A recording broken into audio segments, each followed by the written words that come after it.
Our speaker tonight will be talking about rock art in New England. Peter has spent most of his professional life as a computer scientist. He's an avocational archaeologist, however, and has been involved with both digging and field work and many trips, both in the Americas and in Europe. He's been documenting rock art both in New England and across Europe for quite some time, writing articles for the New England Antiquities Research Association Journal. So I think now we can start, and I will introduce Peter and he will start his screen. Those people who have questions, please put them into the chat. I will collect them and then manage the questions and answers at the end. Peter, it's all yours. Great. I would like to thank the Friends of Pine Hawk for inviting me to speak on one of my favorite subjects, rock art. Designs carved into or painted on boulders, bedrock, cliffs, or cave walls are found around the world. And although their meaning or purpose is often obscure, an encounter with rock art is one of the best ways to connect with other cultures across time and space. Some of the best known examples are the Ice Age cave paintings in France and American Indian newspaper rocks in the desert Southwest. But there are also cup and ring engravings in Scotland, Dreamtime imagery in Australia, hunting scenes in Brazil, and Bronze Age ships in Sweden, just to name a few. As an enthusiast, I am kind of embarrassed to admit that I had been living in Massachusetts for 25 years before I was aware of any rock art sites right here in New England. I am indebted to colleagues in NERA, the New England Antiquities Research Association, for alerting me to their presence. In particular, I would like to acknowledge archaeologist Ed Lennick, who has probably done more than anyone to research rock art in Northeast. His books are a must-read for anyone serious about the subject. Before I start our virtual tour, I thought I'd share a few general remarks about rock art for those of you who are not that familiar with it. Rock art is not art in the sense that we use it today, meant to be appreciated for its beauty or emotional impact, nor is it just idle doodling. Pecking or painting designs into rock takes time, effort, and preparation.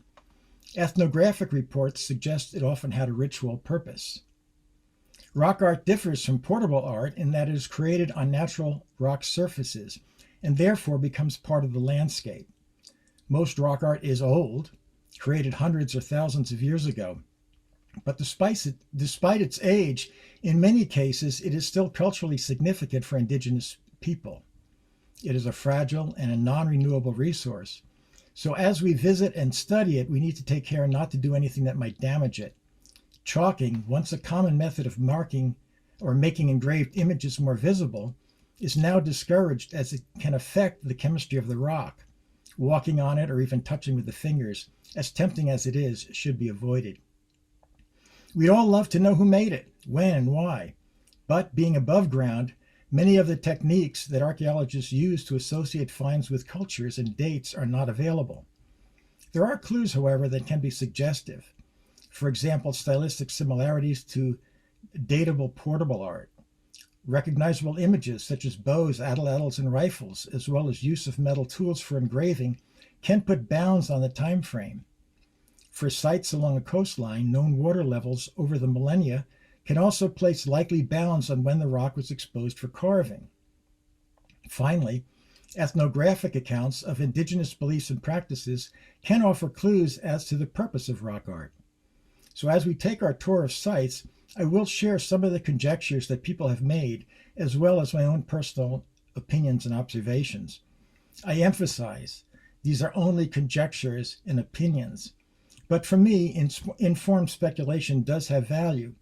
The search for possible interpretations motivates us to learn about the cultures that likely produced the figures. In New England, this means turning to historic accounts of the Algonquin-speaking people, including the Wampanoags in Massachusetts, Narragansetts in Rhode Island, Abenaki in Maine, and Ojibwe around the Great Lakes. So we'll start our tour along the Taunton River in southeastern Massachusetts. This 1893 photo shows a sandstone boulder with a flat, slanted face sitting in the tidal zone where the salt water of the Narragansett Bay meets fresh water draining from the Taunton watershed. Known as Dighton Rock, it is, as far as I know, the earliest documented example of rock art in North America. In 1680, just a few years after the Wampanoags were driven out in the wake of King Philip's War, the Reverend John Danforth was intrigued enough to draw the designs carved along the top of the rock. A more complete drawing was made by Ezra Stiles in 1767. Stiles was a minister, scholar, and president of Yale University. One of his many interests was documenting Indian life. But at that time, inscriptions were often seen through the lens of alphabetic languages. Stiles interpreted the marks not as Indian, but as ancient Phoenician, and attempted, with little luck, to translate them. By contrast, when George Washington was shown a drawing during a visit to the Harvard Museum, he immediately recognized the marks as Indian. During his years in the wilderness in Virginia, he had seen many such inscriptions, mostly on trees made by Indians. Nonetheless, that did not stop the waves of speculation that followed over the next 2 centuries. In the 1830s, the Danish antiquarian Carl Christian Raffin used the marks on Dighton Rock to spell out names and Roman numerals, which justified his belief that Vikings had made it to Massachusetts. Other similar theories were recorded and debunked after the turn of the century by Edmund Delabar, a professor of psychology at Brown University.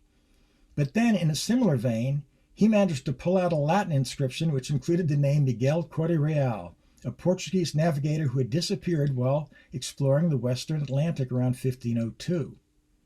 Delabar felt that this was strong evidence that the explorer had made it to New England. Most of the other designs on the rock, he presumed, were added later by Indians. Now, Delabar's theory had an unintended consequence. When a Portuguese-American doctor, Manuel Luciano da Silva, found an additional Portuguese coat of arms and cross on the boulder, he lobbied hard for it to be rescued from the polluted waters of the Taunton River. In 1963, he managed to have it lifted onto a nearby embankment, and 12 years later, he secured further protection in the form of an enclosed pavilion to house it. With the addition of maritime displays and signage detailing the range of theories, he turned it into a museum and became its first volunteer curator.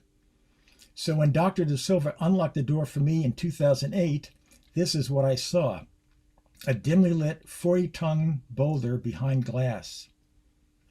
Now, it was easy to see why no two of the early illustrations were alike.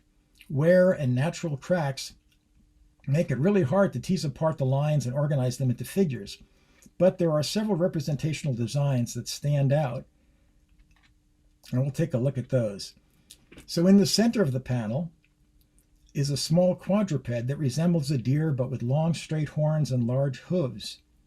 The body is divided up into sections by vertical lines, each section containing a dot, and that's easiest to see here in this laser scan. On Ojibwe birchbark song scrolls made by medicine men, lines within the torso are interpreted as indicating that the animal portrayed is a spirit animal. In the Algonquian traditional worldview, knowledge and power are obtained through visions and dreams. A medicine man or shaman would enter a trance in order to communicate with spirit beings that reside at special places in the landscape. This spirit animal here might have been a local master of game whose assistance would be sought to assure a good hunt. Moving to the left, we find one of the largest figures on the panel, a round human head over an hourglass-shaped body without arms or legs. Now, this body shape is found on other Algonquian images thought to represent thunderbirds, like this carving from central Wisconsin. Thunderbirds are powerful spirits responsible for lightning and thunder. They also have the ability to take human form. So such a transformation might be expressed by the combination of features in this image.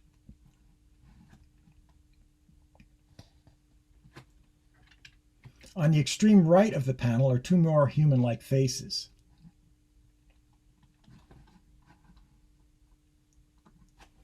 Although this part of the rock has deteriorated a lot over the centuries, early illustrations portray both bodies as fluid, as if boneless and lacking arms and legs.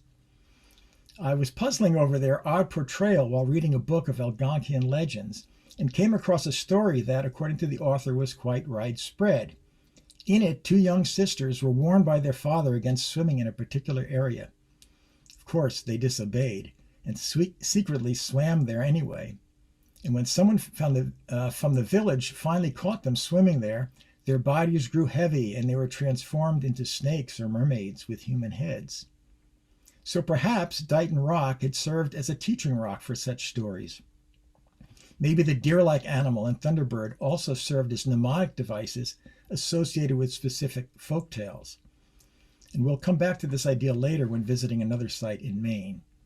But for the moment, we will continue our exploration around Narragansett Bay. So Ezra Stiles had tracked down reports of other carved rocks along the shore. Some had recently been destroyed, but he was able to locate and draw out illustrations of two petroglyph boulders lying along the shoreline near Tiverton, Rhode Island. Delabar refers to these panels as Stiles 1 and 2. In 2008, I was able to locate and photograph both of them. The images on the Stiles 1 boulder are still recognizable as a collection of human forms, although the stone has suffered over the centuries. You can see here that the upper right portion of the stone had already broken off before Stiles had visited in 1768. The upper left portion of the stone had also disappeared, but after Stiles drew his picture. Now, I was surprised to find a set of photos taken by Malcolm Pearson in the Nearer archives from 1942. Pearson was a professional photographer and amateur antiquarian best known for his photos of Upton Chamber and Mystery Hill. His photos showed the boulder in better shape than I saw it, with less of it missing and more details intact.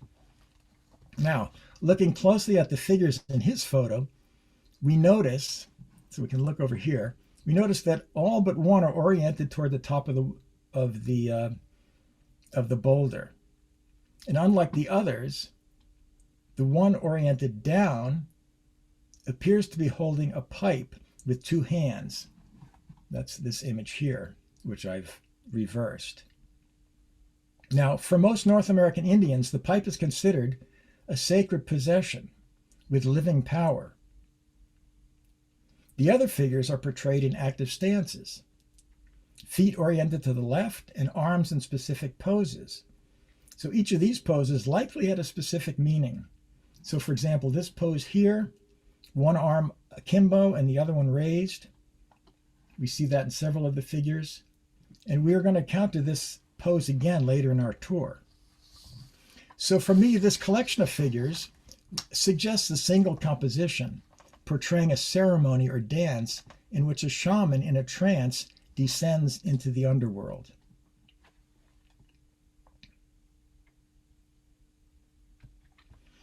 Stiles 2, the second carved boulder, is nearby. Its imagery and carving style are totally different. Among several deeply pecked shapes is what appears to be an anthropomorphic figure with a rectangular body, neck, and round head. Perhaps this depicts a spirit who lives in the bay.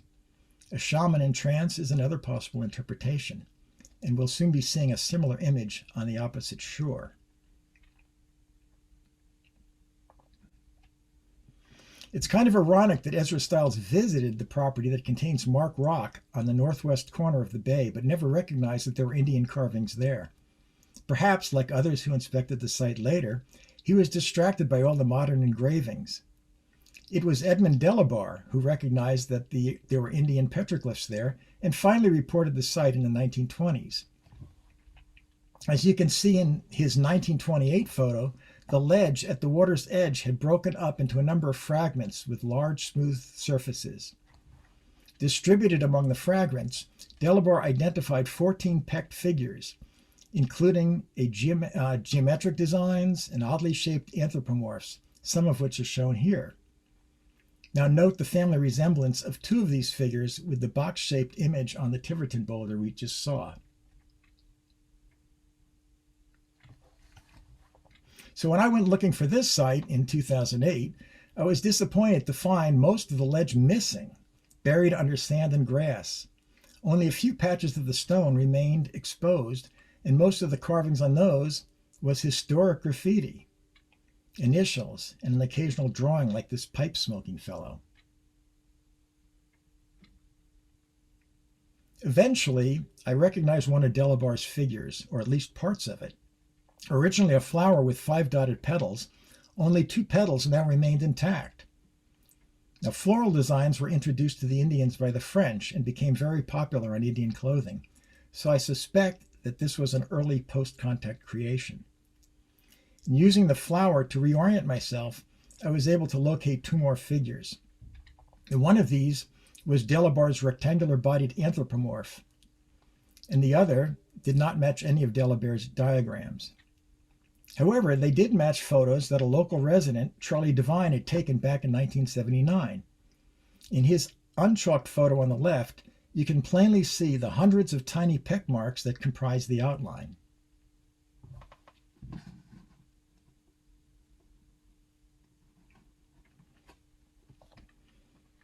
So why so many tiny dents rather than simply abrading the image into the stone?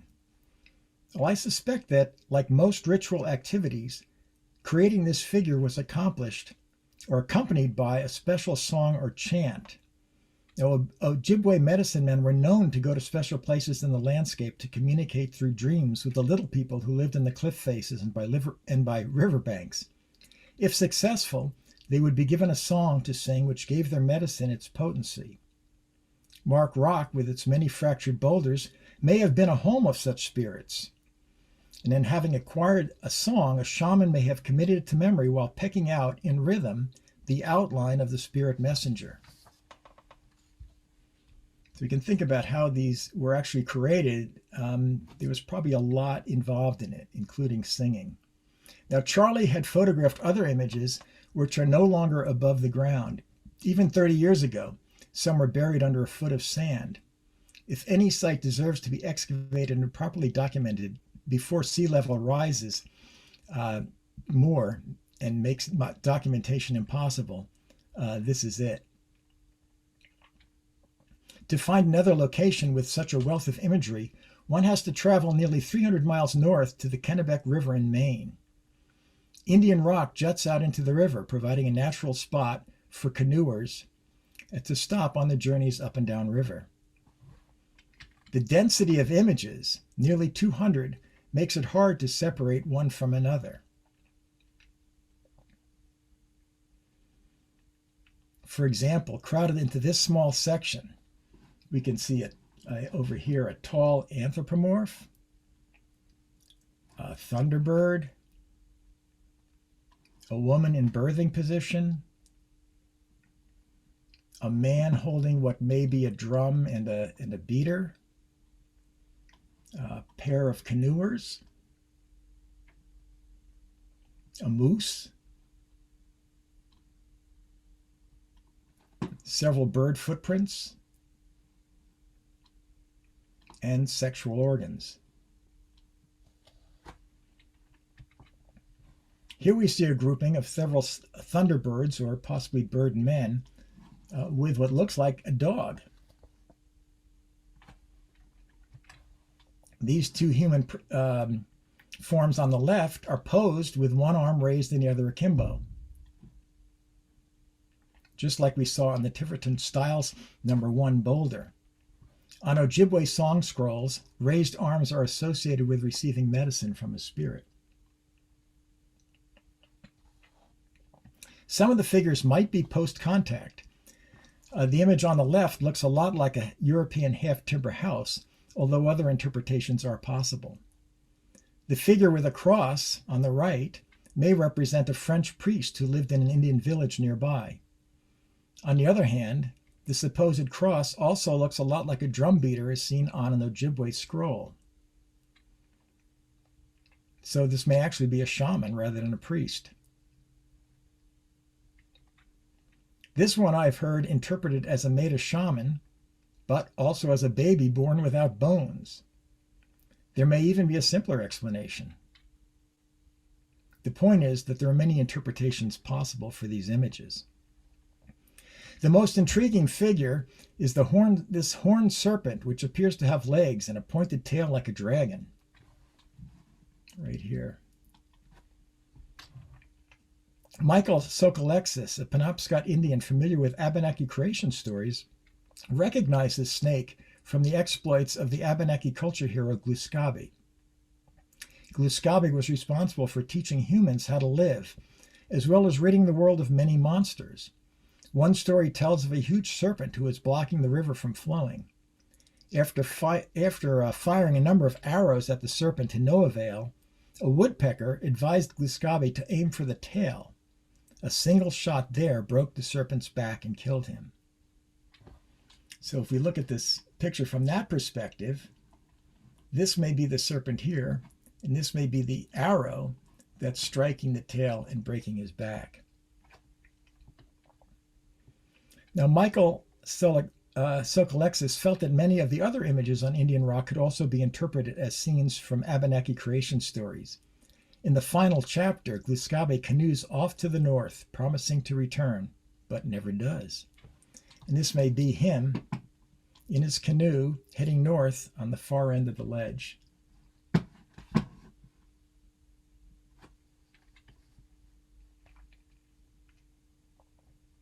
Unlike Gluskabe, we will return and head back south, stopping off at yet another river.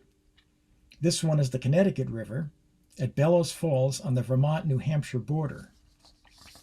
Great Falls was a gathering place for the Abenaki during the annual fish runs, and the falls itself must have been considered a very significant power spot within their spirit-filled landscape. If we stand on the bridge up here over Great Falls and look down to the bottom of the cliff running along the rapids down here, we're going to see a cluster of faces looking back at us. This panel has been marked with yellow stripes to help visitors locate the carvings from above.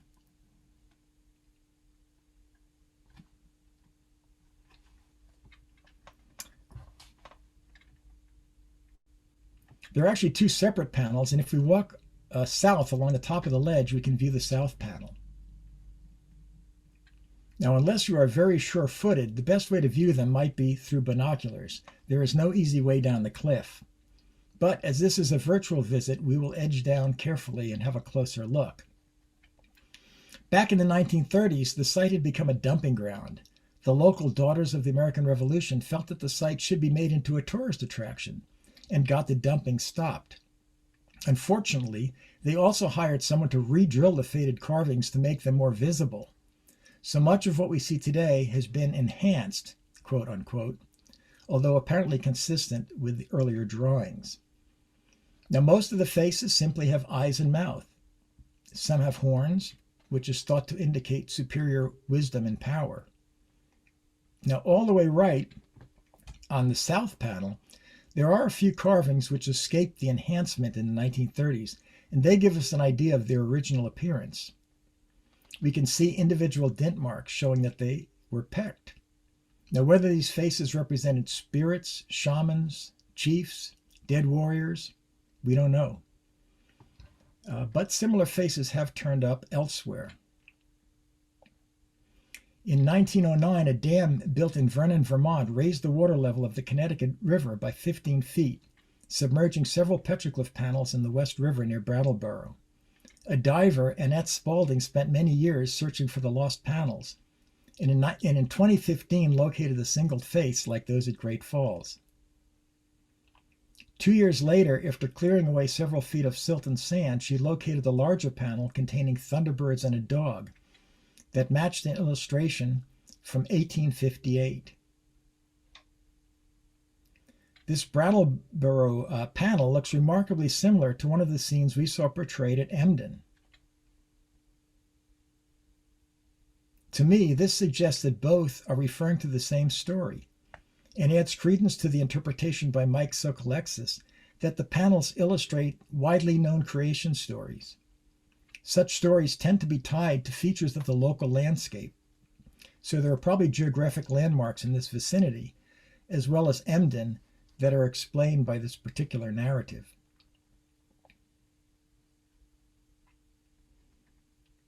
So to finish our tour, we're going to return to Massachusetts to see a boulder currently housed at the Bourne Historical Society building. This controversial 300-pound granite slab, known as the Bourne Stone, rests on a bench by a window. One side of the slab displays two rows of engraved figures, a sequence of old curvilinear shapes, and below it, a string of small linear marks which bear some resemblance to alphabetic characters. Local history tells us that the stone was used as a doorstone at an Indian mission constructed for the Herring Pond Indians by a Captain Tucker in the late 1600s. The church was built on an Indian burial hill, so the carved stone may have already been there prior to the building's construction.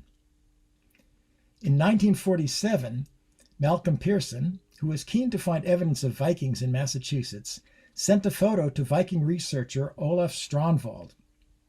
To make the inscription more readable, he marked up the grooves in black. Strandvald managed to translate the Viking runes as, "Jesus amply provides for us here and in heaven." In 1976, epigrapher Barry Fell re-decoded them as Punic symbols, rendering their translation as, "Do not deface, by this Hanno takes possession." So, do we finally have a proof of pre-Columbian contact here in Massachusetts? In 2002, Ed Lennox offered a less sensational explanation. To him, the letter-like carvings resembled the simple Indian marks which served as legal signatures on treaties and deeds during the early contact period. And over on the right, I provide some examples from various sachems in the contact period. So here is my pointer showing up? Where's my pointer? Yeah, over here. Okay. So this is the mark that Alexander used. Alexander was the sachem who was the son of Massasoit. And below that, we have the mark P of Philip, Metacomet. And below that, we have the marks of the Namaskit sachem, who was Tuspequin, and his son, Will Tuspequin. So as you can see, those marks are very similar to the kinds of marks that look like letters carved into the Bourne Stone.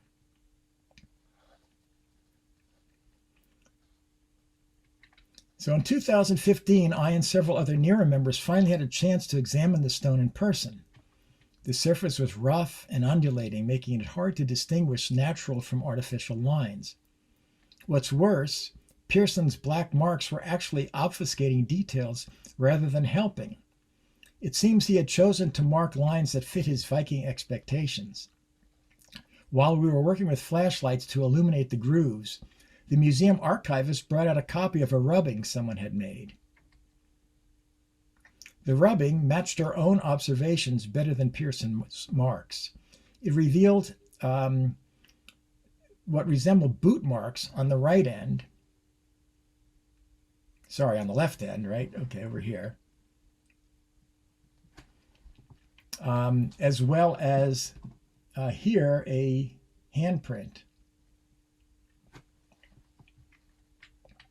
Okay, here's what's going on. We'll match it up. Okay, so here are the boots on the right end, and here's the handprint where Pearson had just had basically an O. Other marks showed up that were missing on Pearson, and certain things that Pearson had filled in don't seem to show up in the rubbing. Now, the person who made the rubbing had actually said that the orientation should be reversed, which is what we were looking at earlier. Whoops, let me disconnect my phone. So if we reverse the rubbing, what we see looks a lot like a boat here. This looks like a shallop, a small sailboat that colonists would have used to make excursions near the coast. So we've got what looked like European boots, European boat, perhaps a handprint. And these images would strongly suggest a post-contact origin. In concurring with the new orientation, archaeologist Craig Chartier hypothesized in 2016 that the stone was intended to memorialize the contact period encounter. However, the handprint was still bothering me.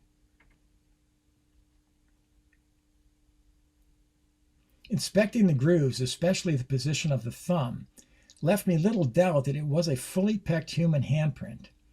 But nearly all of the carved or painted handprints that I have seen are oriented vertically.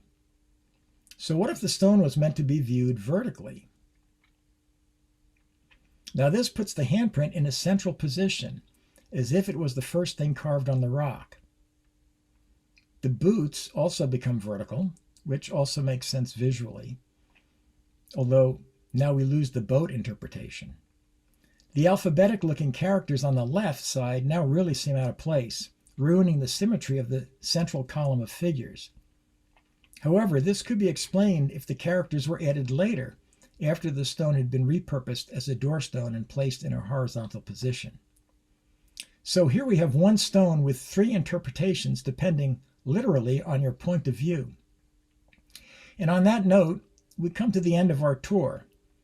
Rock art may be relatively rare in New England, but there are more examples out there and likely many that have yet to be discovered or reported. Following in the footsteps of Ed Anick, I have been working to document and track the status of all reported sites. So if you know of or come upon another example that you suspect may be unreported, please do contact me so we can get it properly documented. And now I'll be happy to take questions. Thank you, Peter. We have a few questions that have come in, and I'm actually going to take them in reverse order because they're relevant to the order in which you talked about them. Susie asked, what kind of instruments were used to carve or tap the rock? You're talking about pecking. What would be used to peck? Okay, yeah, that's a great question. The Indians would use a stone tool of some sort. Obviously, it would be a stone that would be harder than the rock that they were trying to peck into. So typically it'd be something like a piece of flint would work, also a piece of quartzite, basically a tough stone. Something that would have a point, which could either be a point that was naturally in the pecking stone, or could be actually chipped in to get a point. So you have a pecking stone, and then you could either do direct percussion, where you hold a stone in your hand and you push it into the rock. And doing it that way, it's very hard to do very delicate drawing, right? So if you see very kind of rough outlines, that's probably be done by direct percussion. But another way to do it would be to take a bone or a wooden hammer and hammer that against the stone. And that's called indirect percussion. And we believe from experimental archaeology that that was how the more precise kinds of drawings are done. We're getting a lot more questions now, and I'll if I can actually capture them. They're coming in faster than I can capture them. Great. Sid asks, other than the birthing woman, how is gender determined for the figures? Is it attire? Are there other figures of women, and what are they doing? Yeah, okay. Wow, that's a great question as well. A lot of the figures here are relatively, rough drawn, right? They're almost abstract in terms of their representation. So you have to, use various clues. In some cases, you actually do get, private parts publicly exposed, and you can identify, a male that way. Sometimes you get some evidence of hairstyle, which might indicate a woman. A lot of these we assume are men. They have the triangular body shape, which tends to be associated with men as well. So those are some of the clues. We also look at like Birchbach scrolls and other ways to see how things are portrayed. So most of these things we assume are men. Maybe they're not always. that's probably the best we can do. I mean, different styles, different cultures of rock art portray women in different ways. Francesco asks, are all these sites petroglyphs or any pictographs?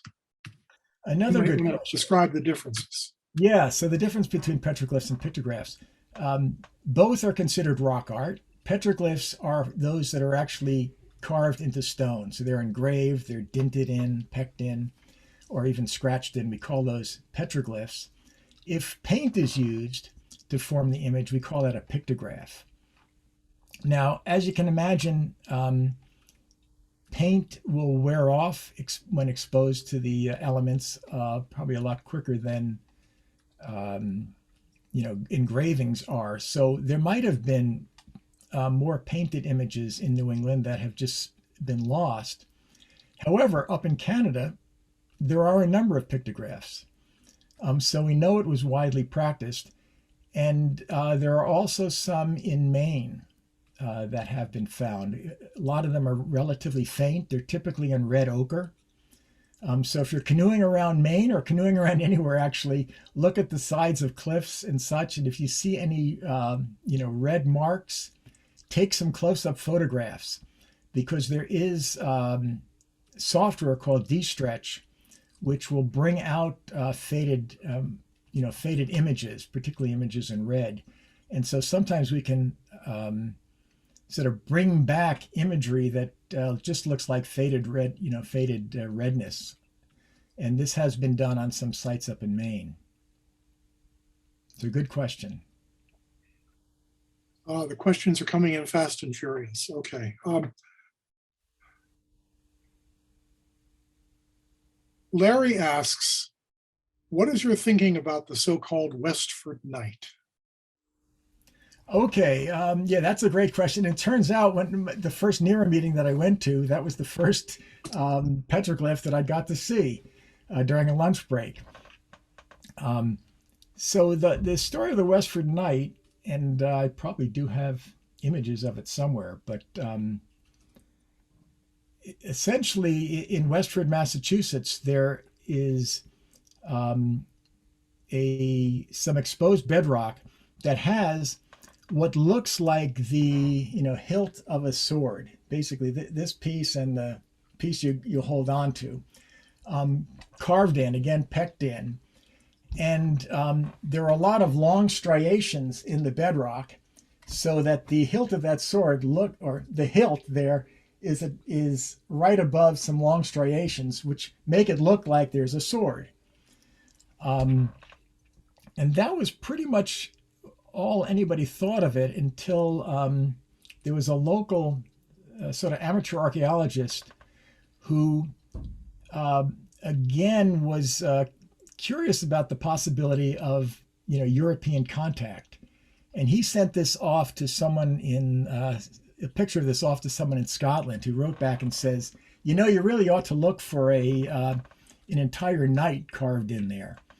And so this person went back and was able to actually pick out an entire knight holding that sword. Now I've taken a look at that, and I have not been able to see any sort of artificial marks that correspond to anything other than what could be interpreted as a hilt, in the handle of the sword. So I suspect that what he did was, given what he was looking for, he was able to find natural marks, which he then connected up with paint to make it look like this knight. And once that happened, everybody else saw this knight just like he did. And we got the legend of the Westford Knight from that. So there are some people that will still argue that there is more evidence available to back up the story that there was a trip from Scotland to Westford, and that somebody died from that voyage and was buried nearby, and this was a memorial to him. But as far as I can tell, from the evidence that I've seen, it's probably more of a local legend. The Sinclairs, yes. Yes.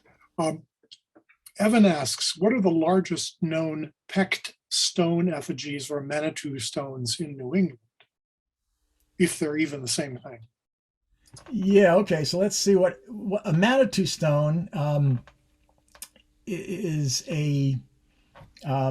This is basically a small stone that appears to be shaped roughly in the form of an anthropomorph. So basically, it would have a head and then a body.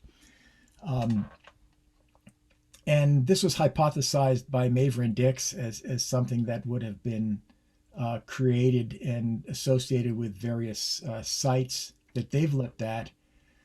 There are godstones that have been reported in ethnographically, which appear to be carved stones that resemble, human or spirit shapes. It's very hard to tell on a lot of these stones whether they were actually, manipulated at all, or whether this was a natural stone that just happened to have the shape of, the upper part of a torso and head. So again, this is one of those cases where a lot of times it's in the eye of the beholder, whether this is indeed a Manitou stone or not.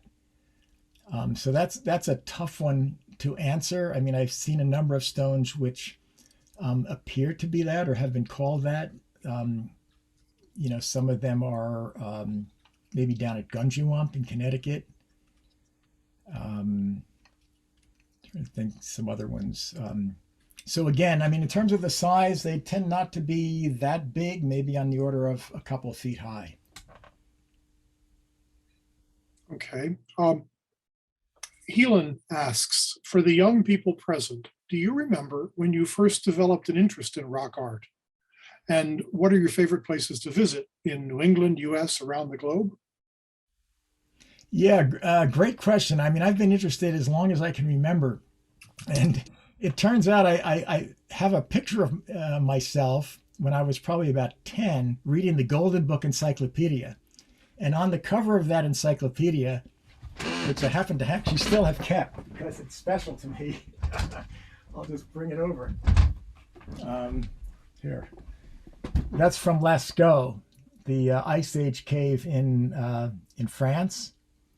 And so I suspect that got me interested in rock art, and I've been interested in it ever since. And in terms of favorite places to go, they are the Ice Age caves in France and Spain. It took me a lot of years before I realized that you could actually visit some of these. And once I did, it became, my top vacation destination. There's nothing like seeing, images that are anywhere between 10 to 30,000 years old, in a cave, right? You're looking at things created by a culture that old. It's just amazing to see it. David asks, how much might or do the pictographs help define common writing or language elements or etymology for North American populations?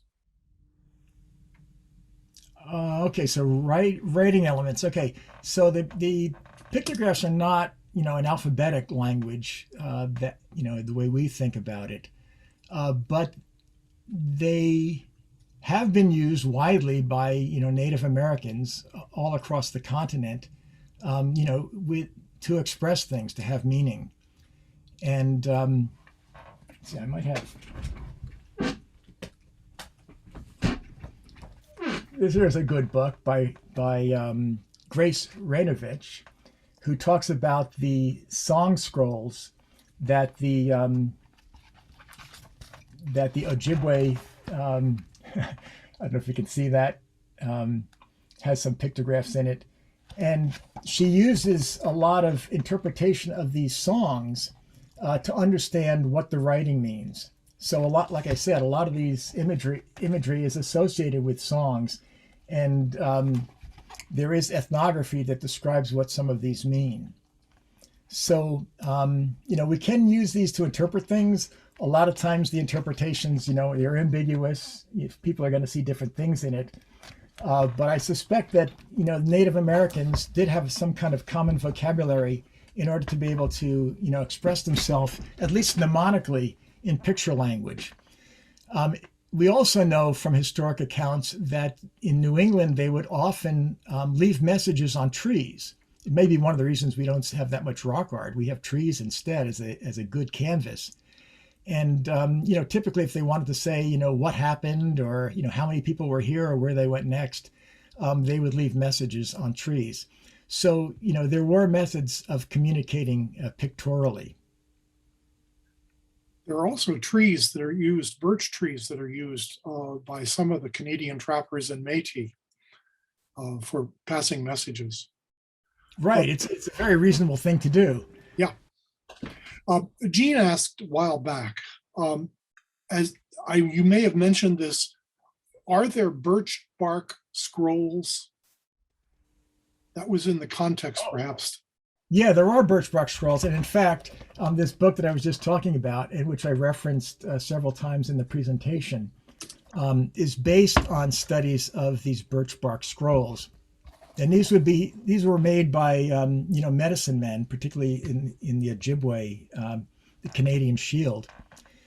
And like I say, they would have mnemonic, pictures on these scrolls and songs that would remind them of the various songs that often had magic powers or were strong medicine that they could use. They might have to sing these songs when they were making medicine for healing purposes, or predicting the future or something like that.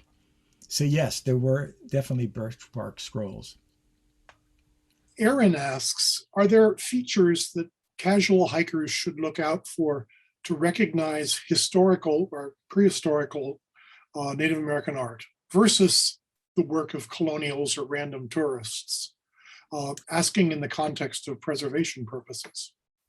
Yeah, no, great question. And preservation is really important these days. We keep seeing all these solar panels going up and such. So there's a lot of land being sort of reused for different purposes. And if there were rock art there, we'd like to know about it, obviously, before it was lost. So what to look for? I mean, we've seen a number of examples in the presentation. So if it's Indian rock art, it's typically going to be pecked. So I would look for dints, as showing that the design was pecked. For modern, or I wouldn't say modern, but post-contact engravings, they would often be using metal tools, right? So you'd often get things that are more, finely engraved, or scraped in as opposed to pecked in. So you can use that to help distinguish one to the other. A lot of rock art might be hidden behind moss and lichen. So that may be one of the reasons why we don't know about much of it in New England. It might be there. It's just, not easily seen. There was not too long ago an attempt by the local citizens down in, I think, North Carolina, or maybe South Carolina, to look for, reports of rock art that hasn't been documented. And they really upped the number of, rock art panels that were known by doing that. So I definitely recommend to everybody who's, watching, to keep an eye out for boulders, particularly boulders that have a good smooth surface. And take a look to see whether you see any marks. One of the problems is that petroglyphs, they require some shadow in order to be visible. So you really have to see them at the right time of day, or you might miss them easily. I mean, I've been to petroglyphs out in the Southwest, which can be, really bold at one time of day and absolutely impossible to see at another time of day, depending upon the angle of the sun. So visit things in the morning and the evening where you got an oblique angle from the sun. Look for surfaces that are smooth, that would make good canvases for, putting images on it. Definitely look around rivers. Almost all the rock art that we know of in New England is around rivers. And that could be, number one, because rivers were a major, transportation highway of the Indians. And also because you get a lot of polished rocks near rivers, so you get very good canvases to do the drawing on. And probably there were spirits and such that lived in these places. So those are all things to look out for if you want to try finding some rock art on your own. Michael asks, has anyone been documenting all of the petroglyphs and post-colonial inscriptions in New England using photogrammetry? Okay, so that's something that I am interested in doing, actually, at least with the prehistoric ones. But probably we ought to do them all. Photogrammetry is a new technique whereby you take a number of photographs from slightly different angles of the same rock, and those can be stitched together in software and create what's a 3D model. And with a 3D model, it's a lot easier to see details and such that you can't see with static photographs. So that's a modern style of documentation, which I think would work very well for documenting rock art. And that's something that I'm hoping that, the NERA research team will start doing. And I'm definitely very interested in doing that on the sites that I'm aware of. I believe there may be other folks that are picking up on that and doing it as well, but I don't know of any sort of formal efforts at this time. Early on in the presentation, Larry asked, is or was the rock Styles 1 underwater at any time?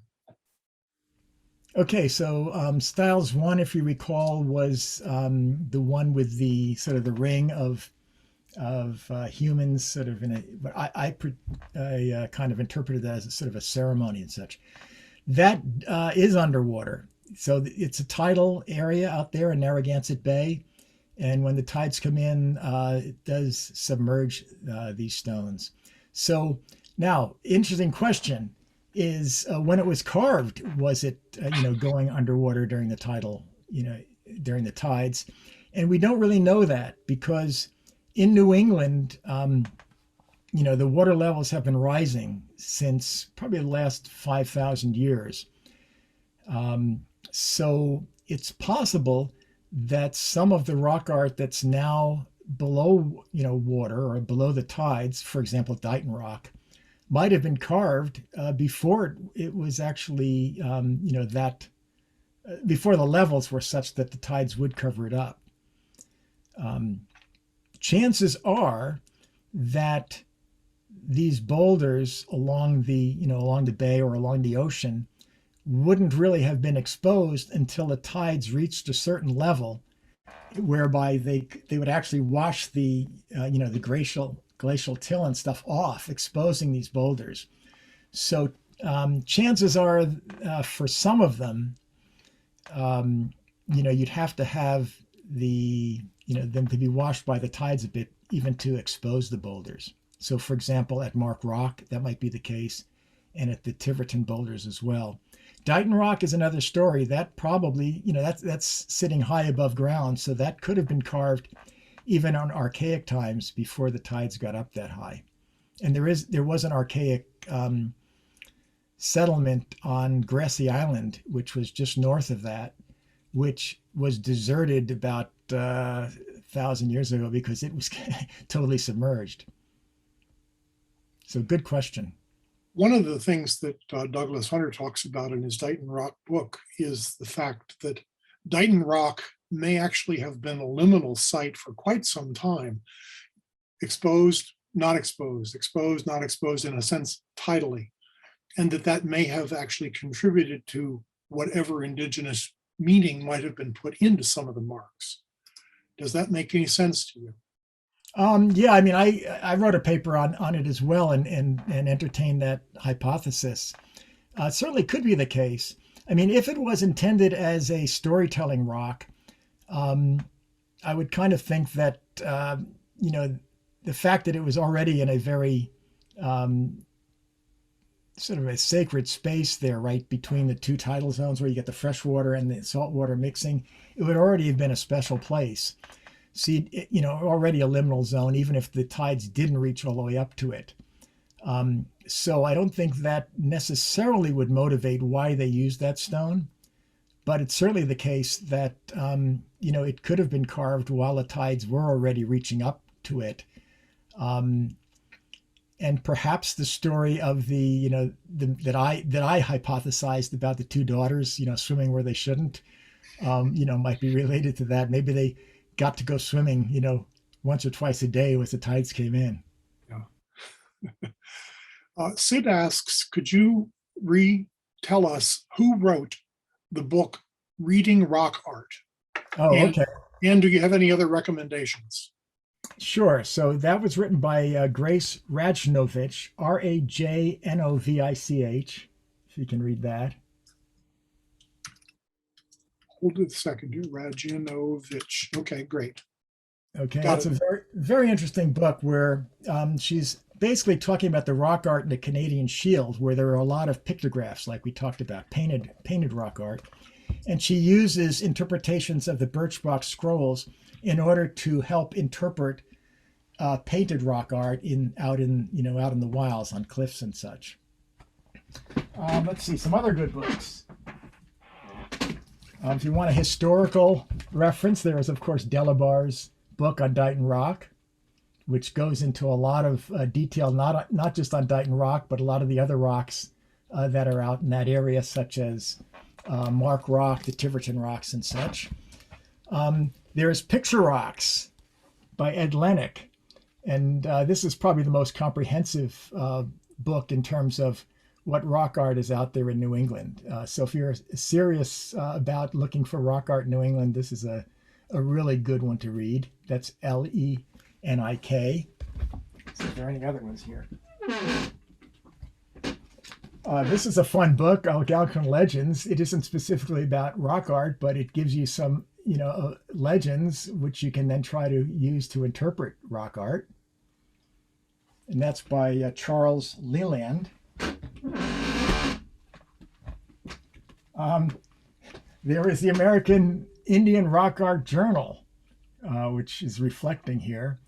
This is put out by Aurora, the American Rock Art Research Association, annually, and a number of my articles about New England rock art have been published in that.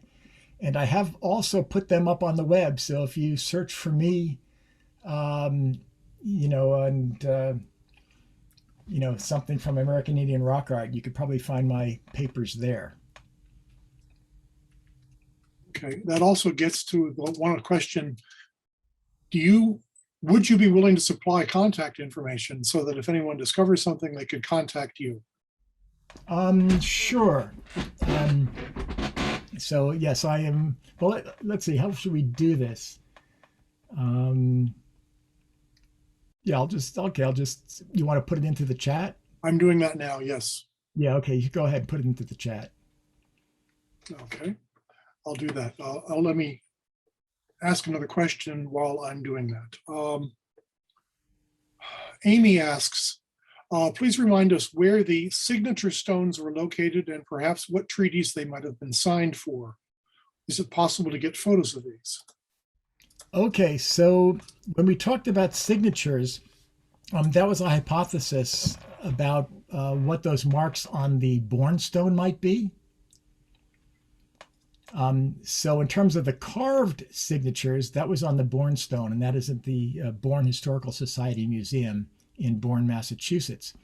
The examples that I showed on the right during the presentation were examples that came from deeds or treaties, so they weren't carved in stone, right? Those were on paper. And some of them are in various museums.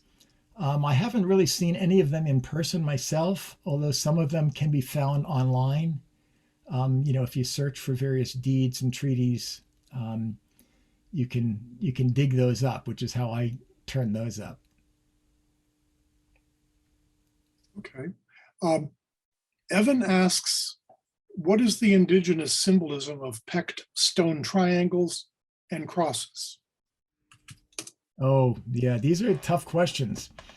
So triangles, I don't know. I mean, in some cases they might be considered, sort of a female sign, female symbol. Okay. I think sometimes you get, you get a triangle with a mark inside of it, a dot or a line. That would be more likely to be a female symbol. You can talk about crosses. Um, I don't know. We definitely do see them. What they mean is a good question. I mean, I showed one example where something that looked like a cross was actually a beater for a drum. So a lot of them might be context specific. They could represent the four directions, right? That's another possible way to interpret them. So I suspect that when you see a cross, it may well be context dependent in terms of the context, in terms of how to interpret it. Chris asked, are there any known samples existing today of pecking stones? Um, Are there any in museums or identified as such? there are definitely pecking stones in museums. Yeah, I thought I might even have one here, but let's see how. I remember when I was at Fazcoa in Portugal, where you have sort of engraved or pecked rock art that goes back to the Paleolithic, so it goes back 20,000 years. They actually found flint stones that had a triangular shape, constructed in the top front of them that matched the dents that they found on some of the walls where the rock art was found. So they suspect that not only were these the tools, but the people were carrying them around with them. So they might not have always left them at the site where they were carved, right? They might take them elsewhere because they were probably important objects to have. So yes, they do exist. I have seen them. I have seen things at sites that I believed were hammerstones. A lot of times, if the way you might tell if something's a hammerstone is to look at, first of all, it would be comfortable to hold in your hand. That would be one thing, or to beat. It would have a point on it, and often you'd find at one side or the other of the hammerstone some roughness where it had been used, right? If it's being hit into a rock, it's going to be show some disturbance there. So that's one way you can detect whether this was possibly used as a hammerstone. Do you know of any pecked stone walrus effigies in New England? Oh boy, that's a good question too. There's another book that would go into that, which I probably have floating around here somewhere. Let's see if I can find that. Yes, okay. For that, I recommend this book. This is also by Ed Anick, and it's called Amulets, Effigies, Fetishes, and Charms, and it goes into just those kinds of things. I remember seeing some, okay, so here, you can get the idea here. These are very small pieces of portable art that would be made of stone or pecked into stone. Here's a whale shape, for example.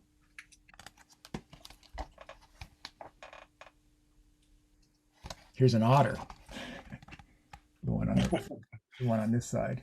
So I suspect that there are walruses as well. Certainly, probably up in Alaska or in Canada, you might find them. Michael asks, what is your favorite New England petroglyph, and why? Ooh, boy, that's a good question. Let's think about that. Probably, okay, in terms of an entire site, I would probably say the Emden site, just because there's so much there to, sort through and to ponder. In terms of individual figures, I might pick one of them, one of those interesting figures that's on Mark Rock in Warwick. For example, that rectangular person with the head with just the one eye in the center of it. Which interestingly enough resembles, shaman figures that show up all the way out in California. You also get that kind of rectangular body decorated with a long neck and a round head with just one eye.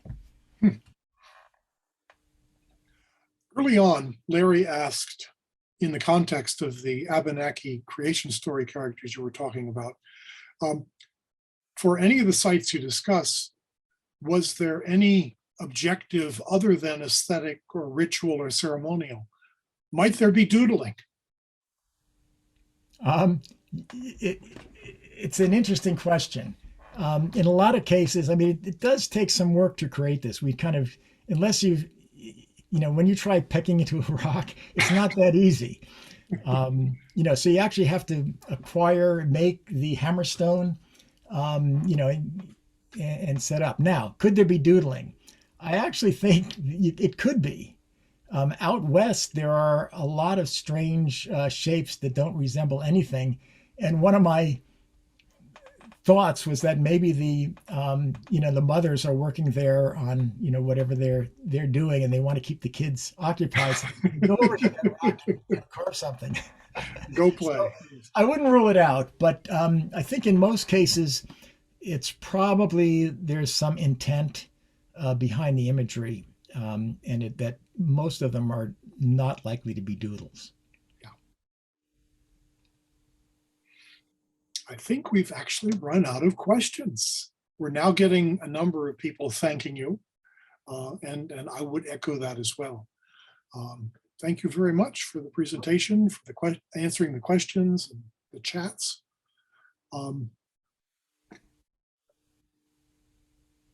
Sid just suggested that he likes that all your books are right at hand. Looks like his office.